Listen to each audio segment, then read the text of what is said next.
नमस्कार दोस्तों, मैथमेटिकल योगी चैनल पर आपका स्वागत है। आज हम साइंस की क्लास नंबर 5 करने वाले हैं और इसके साथ साथ एक इन्फॉर्मेशन और है आपके लिए। साइंस की क्लासेज के पैरेलली मैथ की क्लासेज भी चल रही हैं। अगर आप मैथ की क्लासेज देखना चाहते हो तो आप चैनल के प्लेलिस्ट पर जाकर उनको देख सकते हैं। तो चलिए शुरू करते हैं। Question number 1, which of the following statement is are correct. निम्नलिखित कथनों में से कौन सा सही है। Statement 1, hand span is a non standard unit of length. कथन 1, बित्ता लंबाई की एक गैर मानक इकाई है। बित्ता का मतलब होता है बिलांत, या फिर कई जगह इसको बिलांत बोलते हैं या बाली भी बोलते हैं। यानी एक जो बिलांत होती है वो लंबाई की गैर मानक यानी नॉन स्टैंडर्ड इकाई है। पहली स्टेटमेंट ये है। Statement number 2, different people may obtain different measurement using hand span. अलग अलग व्यक्ति बित्ता से मापने पर एक ही वस्तु की लंबाई अलग अलग लंबाई प्राप्त कर सकते हैं। ये बात भी बिल्कुल सही है, क्योंकि किसी का हाथ छोटा होता है, किसी का बड़ा होता है, तो जब वो मेजर करेंगे लंबाई तो अलग अलग आ सकती है बिल्कुल। यानी दोनों स्टेटमेंट ठीक है। तो इसका जो राइट आंसर है वो हो जाएगा both statement 1 and statement 2 are correct. कथन 1 तथा कथन 2 दोनों सही हैं। एक्सप्लेनेशन है, handspan is non standard unit because its size varies from person to person, hence measurements obtained by different people are different. बित्ता यानी बिलांत एक गैर मानक इकाई है क्योंकि प्रत्येक व्यक्ति के हाथ का आकार अलग होता है, इसलिए अलग अलग व्यक्तियों द्वारा प्राप्त माप अलग होती है। Question number 2, why was the international system of units SI adopted. अंतर्राष्ट्रीय इकाई प्रणाली SI को क्यों अपनाया गया। ऑप्शंस हैं, to increase the number of measuring instruments, मापन उपकरणों की संख्या बढ़ाने के लिए, to remove confusion caused by different systems of measurement, विभिन्न मापन प्रणालियों से उत्पन्न भ्रम को दूर करने के लिए, टू मेक मेजरमेंट्स डिफिकल्ट, मापन को कठिन बनाने के लिए, to replace rulers with measuring tapes, scale की जगह माप फित्ते का उपयोग करने के लिए। इसका राइट आंसर है option B, to remove confusion caused by different systems of measurement, विभिन्न मापन प्रणालियों से उत्पन्न भ्रम को दूर करने के लिए। एक्सप्लेनेशन है, different countries used different system of units, SI units provides a common and uniform system of measurement. पहले अलग अलग देशों में अलग अलग मापन प्रणालियां प्रचलित थी। SI प्रणाली को समान एवं एक रूप मापन सुनिश्चित करने के लिए अपनाया गया, ताकि अगर हम किसी दूसरे देश में सामान इंपोर्ट कर रहे हैं या फिर एक्सपोर्ट कर रहे हैं तो उसके अंदर कोई कन्फ्यूजन ना हो, इसलिए हम SI का यूज़ करते हैं। क्वेश्चन नंबर 3, असर्जन है, metre is the SI unit of length. अभी कथन, मीटर लंबाई की SI इकाई है। रीजन है, 1 metre is divided into 100 centimetres. 1 metre को 100 सेंटीमीटर में विभाजित किया जाता है। ऑप्शंस हैं, both assertion and reason are true and reason is the correct explanation of A और आर दोनों सत्य है तथा आर ए की सही व्याख्या है। ऑप्शन बी, असर्जन और रीजन दोनों सही हैं और रीजन उसकी सही एक्सप्लेनेशन नहीं है। ऑप्शन सी, पहला सही है दूसरा गलत है। ऑप्शन डी, पहला गलत है दूसरा सही है। इसका जो राइट आंसर है वो है ऑप्शन बी, यानी असर्जन भी ठीक है और जो रीजन है वो भी ठीक है, लेकिन जो रीजन है वो असर्जन की सही एक्सप्लेनेशन नहीं देता है, क्योंकि रीजन के अंदर ये बताया गया है कि जो मीटर है उसके अंदर 100 सेंटीमीटर होते हैं, लेकिन ये नहीं बताया कि मीटर की जो SI यूनिट है वो सॉरी लंबाई की जो SI यूनिट है वो मीटर क्यों होती है, ये नहीं बताया। Explanation, both statements are true, however the fact that 1 metre is equal to 100 centimetres does not explain why metre is the SI unit. दोनों कथन सत्य हैं, लेकिन 1 metre is equal to 100 centimetre यह नहीं बताता है कि मीटर SI इकाई क्यों है। Question number 4, 2.75 metre is equal to 2.75 metre बराबर है। ऑप्शंस हैं, 27.5 सेंटीमीटर, 275 सेंटीमीटर, 250 सेंटीमीटर, 2750 सेंटीमीटर। इसका राइट आंसर है ऑप्शन बी, 275 सेंटीमीटर। ये आप कर ही सकते हो, आसान क्वेश्चन है। Question number 5, which instrument is most suitable for measuring the circumference of a tree trunk.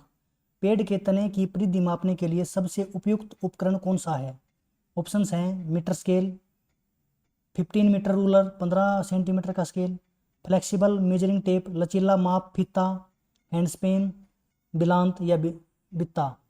इसका जो राइट आंसर है वो है फ्लेक्सिबल मेजरिंग टेप, लचीला माप फीता। एक्सप्लेनेशन है curved objects are measured accurately using a flexible measure tape.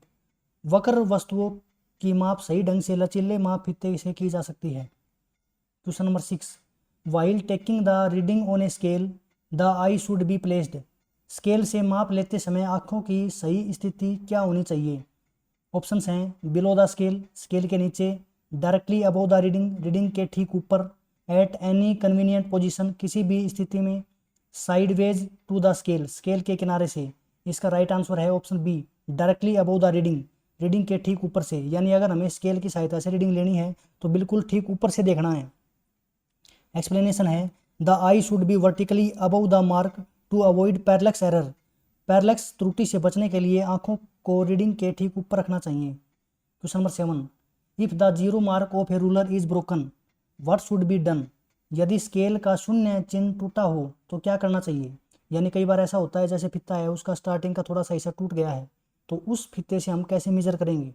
Options हैं throw away the ruler, scale फेंक देना चाहिए, एस्टिमेट द लेंथ, अनुमान लगाना चाहिए, start from another clear mark and subtract the reading, किसी अन्य स्पष्ट चिन्ह से माप लेकर रीडिंग का अंतर निकालना चाहिए, use only the broken and, टूटे हुए भाग से ही मापना चाहिए। तो इसका राइट आंसर हो जाएगा option C, start from another clear mark and subtract the reading. यानी क्लियर मार्क से हमें रीडिंग नाप लेनी चाहिए और फिर जितना टूटा हुआ है या जहाँ से हमने रीडिंग मापनी स्टार्ट करी है उससे पीछे का घटा दो उसमें। तो इसका राइट आंसर हो जाएगा सी।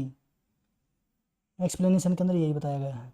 Question number 8, a pencil extends from 3.2 centimetre to 12.1 centimetre on a broken scale, what is its length. टूटी हुई स्केल पर पेंसिल 3.2 सेंटीमीटर से 12.1 सेंटीमीटर तक है, इसकी लंबाई कितनी होगी? तो इसका आंसर कैसे निकालेंगे हम? 12.1 सेंटीमीटर में से 3.2 घटा देंगे, इसका राइट आंसर हमारे पास आ जाएगा। तो ऑप्शंस हैं 8.9 सेंटीमीटर, 9.1, 10.2, 15.3। तो इसका राइट आंसर क्या आएगा? 8.9 सेंटीमीटर। यहाँ पर ये घटाकर दिखाया भी गया है। 12.1 में से हम 3.2 घटाएंगे तो ये आएगा 8.9। Question number 9, A kilometre stone reads Delhi 60 kilometre, what does it indicate. 1 kilometre पत्थर पर दिल्ली 60 किलोमीटर लिखा है, इसका क्या अर्थ है? ऑप्शंस हैं दिल्ली इज मूविंग, दिल्ली गतिमान है, Delhi is reference point, Delhi संदर्भ बिंदु है, the road is 60 kilometre long, सड़क 60 किलोमीटर लंबी है, द बस इज स्टेशनरी, बस विराम अवस्था के अंदर है। तो इसका जो राइट आंसर है वो है option B, Delhi is the reference point, Delhi सदर बिंदु है, यानी उसको रेफरेंस पॉइंट मानते हैं। इसमें कई बच्चे ऑप्शन सी कर देंगे जो कि गलत हो जाएगा कि 60 किलोमीटर लंबी सड़क है। तो इसके अंदर यही बताया गया है कि जो दिल्ली है वो रेफरेंस पॉइंट है। Question number 10, an object is said to be in motion when, किसी वस्तु को गतिमान कब कहा जाता है, यानी मोशन में कब कहा जाएगा? इट्स स्पीड इंक्रीजेज, उसकी गति बढ़ जाए तब, इट्स शेप चेंज, उसका आकार बदल जाए तब, its position changes with respect to a reference point with time, समय के साथ किसी संदर्भ बिंदु के सापेक्ष उसकी स्थिति बदल जाए, it changes occur, it changes colour, उसका रंग बदल जाए। तो इसका जो राइट आंसर है वो क्या हो जाएगा? Option C, its position changes with respect to a reference point with time, यानी जब समय के साथ किसी रेफरेंस पॉइंट के सापेक्ष उसकी स्थिति बदल जाए। उसके बाद में है question number 11, which of the following statement are correct. निम्नलिखित कथनों में से कौन सा कथन सही है? स्टेटमेंट 1 है a reference point is a fixed object और point use to describe the position of another object. कथन 1, सदर्भ बिंदु रेफरेंस पॉइंट वह स्थिर बिंदु या वस्तु है जिसके सापेक्ष किसी अन्य वस्तु की स्थिति बताई जाती है। Statement 2, without A reference point the position of an object can not be described accurately. कथन 2 है सदर्भ बिंदु के बिना किसी वस्तु की स्थिति का सही वर्णन नहीं किया जा सकता। ऑप्शंस हैं ओनली स्टेटमेंट 1 इज करेक्ट, केवल कथन 1 सही है, ओनली स्टेटमेंट 2 इज करेक्ट, केवल कथन 2 सही है, both statement 1 and 2 are correct, दोनों सही हैं, बोथ स्टेटमेंट आर इनकरेक्ट, दोनों गलत हैं। इसका जो राइट आंसर है वो हो जाएगा both statement 1 and 2 are correct, दोनों ठीक हैं। एक्सप्लेनेशन है the position of an object is always described with respect to fixed reference point, किसी वस्तु की स्थिति हमेशा किसी निश्चित संदर्भ बिंदु के सापेक्ष ही बताई जाती है। Question number 12, assertion. A passenger sitting inside a moving bus में बी एट रेस्ट। अभिकथन है, चलती हुई बस में बैठा यात्री विराम अवस्था में हो सकता है। रीजन है, motion and rest depend on the reference point. गति और विराम संदर्भ बिंदु पर निर्भर करते हैं। तो इसका जो राइट आंसर है वो हो जाएगा ऑप्शन ए, यानी जो असर्जन और रीजन है वो दोनों ठीक हैं, और जो रीजन है वो एक ही सही एक्सप्लेनेशन है, यानी रेफरेंस पॉइंट के ऊपर ही डिपेंड करता है कि कोई ऑब्जेक्ट रेस्ट में है या मोशन के अंदर है। उसके बाद में है question number 13, an object is said to be at rest when. किसी वस्तु को विराम अवस्था में कब कहा जाता है? ऑप्शंस हैं, इट्स स्पीड बिकम्स जीरो, उसकी चाल शून्य हो जाए। Its position does not change with time with respect to a reference point. इसकी पोजीशन टाइम के साथ में किसी रेफरेंस पॉइंट के संदर्भ में नहीं बदलेगी। It remains inside a room, वह किसी कमरे के अंदर हो। नो बॉडी ऑब्जर्व इट, कोई उसे न देख रहा हो। तो इसका आंसर क्या आएगा? रेफरेंस पॉइंट वाला, यानी ऑप्शन बी। यानी जब रेफरेंस पॉइंट के रेस्पेक्ट में अगर वो अपनी पोजीशन चेंज नहीं करेगा तो रेस्ट में है, वरना मोशन के अंदर है। ऑप्शन बी इसका राइट आंसर है। Question number 14, an object is said to be at rest when. किसी वस्तु को विराम अवस्था में कब कहा जाता है? Its speed becomes zero. ये तो वही क्वेश्चन हो गया सेम, पीछे वाला क्या था, सेम क्वेश्चन आ गया। Question number 15, the motion of A merry go round is an example of. Mary go round की गति किस प्रकार की गति है? लीनियर मोशन, रेखीय गति, सर्कुलर मोशन, वर्तीय गति, ओसिलेटरी मोशन, दोलन गति, रेंडम मोशन, अनियमित गति। इसका राइट आंसर है सर्कुलर मोशन, वर्तीय गति। एक्सप्लेनेशन है, in a merry go round the object moves along a circular path. Merry go round में वस्तु वर्ताकार पथ पर चलती है, इसलिए यह वर्तीय गति है। Question number 16, the motion of A swing is an example of. झूले की गति किस प्रकार की गति है? लीनियर मोशन, रेखीय गति, सर्कुलर मोशन, वर्तीय गति, ओसिलेटरी मोशन, दोलन गति, यूनिफॉर्म मोशन, समान गति। इसका राइट आंसर है ओसिलेटरी मोशन, दोलन गति। एक्सप्लेनेशन है, a swing moves to and fro about a fixed position which is oscillatory motion. झूला एक निश्चित स्थिति के दोनों ओर आगे पीछे चलता है, इसलिए यह दोलन गति है। Question number 17, which of the following motions are periodic. निम्नलिखित में से कौन सी गतियां आवर्ती हैं? स्टेटमेंट 1 सर्कुलर मोशन, कथन 1 है वर्तीय गति, स्टेटमेंट 2 ओसिलेटरी मोशन, दोलन गति। ऑप्शंस हैं, ओनली स्टेटमेंट 1 केवल कथन 1, ओनली स्टेटमेंट 2 केवल कथन 2, बोथ स्टेटमेंट 1 एंड 2 स्टेटमेंट 1 और 2 दोनों, नाइदर स्टेटमेंट 1 और स्टेटमेंट 2, ना तो 1 और ना ही 2। तो इसका जो राइट आंसर हो जाएगा बोथ स्टेटमेंट 1 एंड 2, यानी दोनों ही पीरियोडिक हैं, सर्कुलर मोशन भी और ओसिलेटरी मोशन भी। पीरियोडिक का मतलब यही होता है कि वो मोशन जो अपने आप को एक रेगुलर इंटरवल ऑफ टाइम के बाद में रिपीट करे। एक्सप्लेनेशन है, both circular and oscillatory motions repeat themselves after equal intervals of time. वर्तीय और दोलन दोनों गतियाँ निश्चित समयांतराल के बाद स्वयं को दोहराती है, इसलिए दोनों आवर्ती गतियाँ हैं, यानी पीरियोडिक हैं। Question number 18, 1.8 kilometre is equal to. 1.8 kilometre बराबर है 180 मीटर, 1800 मीटर, 18,000 मीटर, 18 मीटर। तो इसका राइट आंसर हो जाएगा 1800 metre, option B. Question number 19, which pair is correctly matched. निम्नलिखित में से कौन सा युग्म सही सुमेलित है? ऑप्शन 1 है स्विंग, सर्कुलर मोशन, झूला वर्तीय गति करता है। Mary go round oscillatory motion करता है। Dropping an eraser vertically linear motion करता है, यानी जब किसी इरेजर को रबड़ को ऊपर से नीचे गिराया जाएगा तो स्ट्रेट लाइन पाथ फॉलो करेगा। Option D ceiling fan oscillatory motion, जो छत का पंखा है वो दोलन गति करता है। तो इसके अंदर ये गलत है। पहला जो आंसर है स्विंग जो है, झूला जो है वो सर्कुलर मोशन करता है, ये भी गलत है। यानी जो झूला होता है वो इसके अंदर ओसिलेटरी मोशन करता है, यानी आगे पीछे जाता है।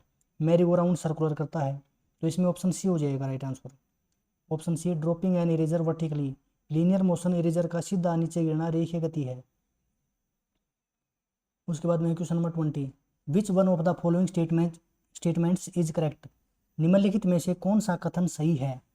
ऑप्शन हैं every moving object has circular motion, प्रत्येक गतिमान वस्तु वर्तीय गति करती है। ऑप्शन बी है every moving object has oscillatory motion, प्रत्येक गतिमान वस्तु दोलन गति करती है। ऑप्शन सी है the type of motion depends on the path followed by the object, गति का प्रकार वस्तु द्वारा अपनाए गए पथ पर निर्भर करता है।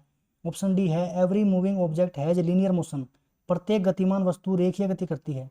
तो इसके अंदर ऑप्शन सी सही है सिर्फ, यानी मोशन किस टाइप का है वो डिपेंड करेगा रास्ते के ऊपर। अगर सीधे रास्ते के ऊपर चलेगा तो स्ट्रेट लाइन पाथ हो जाएगा, अगर सर्कुलर के ऊपर चलेगा तो सर्कुलर हो जाएगा।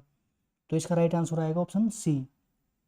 एक्सप्लेनेशन है motion is classified as linear circular oscillatory according to the path followed by the object. किसी वस्तु की गति का प्रकार उसके द्वारा तय किए गए पथ के आधार पर निर्धारित किया जाता है, जैसे रेखीय, वर्तीय या दोलन गति।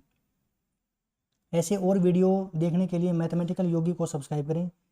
कम समय में ज़्यादा से ज़्यादा कंटेंट देना ही हमारी प्राथमिकता है। और साइंस की क्लासेज के साथ साथ पैरेलली मैथ की क्लासेज भी चल रही हैं। आप चैनल की प्लेलिस्ट पर जाकर मैथ की क्लासेज भी देख सकते हैं।